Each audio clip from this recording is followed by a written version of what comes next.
I'd like you to listen to Kay. Kay Hutchison is the author of My Life in 37 Therapies. And she's with me in the studio. Kay, it's great to see you. How are you? I'm very good, thanks, today. Tell me about where the book came from. What was going on in your life that brought you to write this book? Well, I was really having a very difficult time. But at the time, I didn't actually realise that the effect it was having on me. And I was actually on holiday in the south of France with my husband. And for some reason, I just didn't feel as if I wanted to go on with the holiday. It didn't really feel as if I was enjoying it. We'd been doing this holiday for about 10 years. And I actually left on the holiday. I left my husband and I went back home. I just needed to be on my own.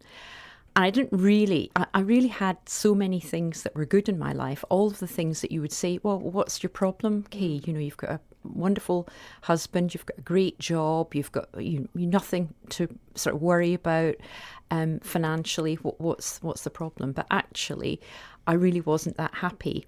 And really, the book is about me, is telling the story of how I discovered what really had got to me. And I think it was actually, looking back now, I can sort of say that I had been very, very busy, running around, overworking, and hadn't really paid attention to the effect it was having on myself. Add into that I lost my mother to cancer, which had lasted 4 years, and I was up and down on flights to Scotland to look after her. And then shortly after my mother died, my husband discovered a lump in his throat, and he also had cancer. And I think going through all of it, he is fine now, but going through the radiotherapy and chemotherapy, it takes its toll on the people around. Obviously, you know, all your focus is on making the person feel better. But I think I hadn't just realised that I hadn't really taken care of myself. I was running around making sure I had the right food for him, coming back from work, making sure that he was comfortable, and actually watching him go through chemotherapy was terrible. But I think that I hadn't actually paid any attention to myself because, you know, we are always looking to make sure everyone else is all right, and sometimes we forget. And so I was just can I ask a quick question? When you say you realised that you were not happy, were you depressed, or is there a difference between depression and not being happy? I think it was a mix of different things. I mean, I think part of writing the book was actually to try and tease out for myself and others what were all the different reasons why I'd hit this. It was kind of like a shutdown. So I went to my GP when I got back, and she said, whoa, hang on a minute, what's going on here? I ended up, through the course of that year, getting divorced, living on my own, and actually I had to start building my life again. And through a huge number of different therapies, which I became interested in and I found was hugely helpful, you wouldn't really recognise the same person because I'd been very, very work orientated before and just looking after the family.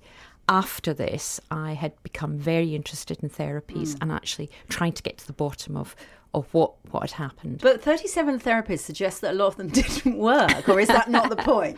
Well, actually, you wouldn't keep going if you found one that worked. I think I found myself to be really interested in. There were a lot of therapies. One of them is very simple, yoga, which has a kind of spiritual dimension to it that I think I had sort of ignored. But there's a whole load of therapies about your physical health, your nutrition, your spiritual and mental health, and actually just this really, really important thing about relaxing and actually taking some time out for you so that you are better able to cope with what is going on in the world today, which is getting busier and busier. So do you think those satisfaction ratings that I was talking about, which are, I mean, they're a fairly blunt instrument, but at least there is some interest from our government in measuring these things. Whether they do anything about it or not, I guess, is another question. But do you think they could all be changed? Do you think that there's no particular reason why people in Thanet have to have a 7.28% satisfaction rating, and that every single individual there is something that could change that for them. I genuinely think that there's always something that you can do to actually improve your sort of happiness ratio, if you like. And it could be something as simple as, it may be because, you remember, the population's ageing. A lot of people don't have enough social contact. There are all kinds of things that you can do to improve, but you need to look at the detail of what the different groups of people are actually struggling with. I think you're right. It's a blunt tool, and you have to look under the bonnet of what's actually. But we have to do that because no one's going to do it for us. Indeed. Right? And how much time do you need to even, before you even start trying to make yourself happier and improve your quality of life and your satisfaction, how much time do you need to just stop and work things out? Well, I mean, obviously we all have very limited time these days, but I think the one thing that I would say is you must make time for yourself. So whether you carve out an hour a week or, a few minutes a day just to relax and calm yourself and actually think about what is important to me, what is it important to me to achieve today. And there are some things that you will find that you do which are just actually keeping you very, very busy, but they're not actually, you don't actually need to do them right away. I think it's about taking some time for yourself and actually trying to get rid of some of the noise and actually focus on what is important for you as a person. What didn't work? You tried so many things. Well, I mean, I think all of them worked for me in some way, shape or form.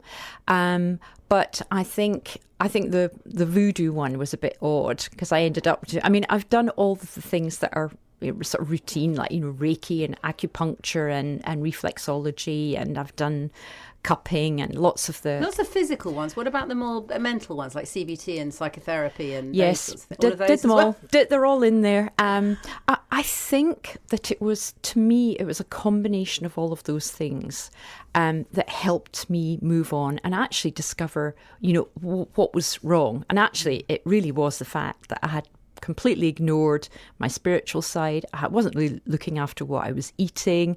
I wasn't getting enough exercise, and I actually had to get those things in perspective. I feel like I'm listening to somebody describing myself. Okay, so what would you suggest people do if they honestly are sitting there today, and I'm asking people to do this, think about it. Think about it for a second while you're driving the car or while you're doing the housework and listening to the radio, whatever else you're doing. How good is your life for you? Is it working for you? What are you satisfied with? What are you not? What would you suggest, even if people got one thing out of listening to the radio show this morning that might just, move them up a fraction of a percentage point? What would it be? Yeah, and it's a wonderful day for doing it because it's such a grey day today. I think those things are really important. The easiest thing to do is sit quietly for 5 minutes, calm yourself, breathe deeply, and actually just try to take some time away from all the noise. Then after you've done that, I would just say, just write down what really has to be done today, rather than just panicking about all of the things that you're never going to be able to do and you'll feel distressed at the end of the day. Take that 5 minutes today, just sit down quietly and breathe and just relax, and you will find that your mind is clearer after that. And obviously look at other things like yoga. There's lots of wonderful things here in Tunbridge Wells, lots of different therapies. They don't all cost a lot. There's lots online as well. Something that would help you on a regular basis. Everyone's different. You need to find the thing that works for you. Woman to woman, do we take too much responsibility? Do we try and fix everything and be in charge of everything and worry about everything? Is that a particularly middle-aged female trait? I think it's a female trait, of actually, of any age. And I think we've got to remember that for millennia, women have been the people who have run around and made things happen and get things to work. And I think that despite the fact that we've moved on and there is a lot more equality, I really, really think those things are so deep-seated that we just look after other people and we worry about other people and we try to organise and control. It's a fact. Things are moving, but slowly, and I think it's partly in our nature. I read an interesting article a while ago that suggested we could be happier if we worked out what our values are and lived according to them. What do you think of that? Values, spirituality, approach to life, whether it's Buddhism, whether it's Christianity. Yes, I do actually think that's right. You really need to get to the bottom of that. Thank you for coming in today. How are you going to spend the rest of the day so people know how somebody who's worked it out a bit? How do you spend the day? Well, I've got a lot of work to do, but I am going to my yoga, which is why I'm dressed up like this. It's the beauty of radio. Nobody can see that you're Yes, in leggings and a indeed. T-shirt. So yoga first. Yoga first, yes. Have a brilliant day. It's nice to meet you. Thank you very much. Kay Hutchison talking about her book and her life, My Life in 37 Therapies. This is BBC Radio Kent.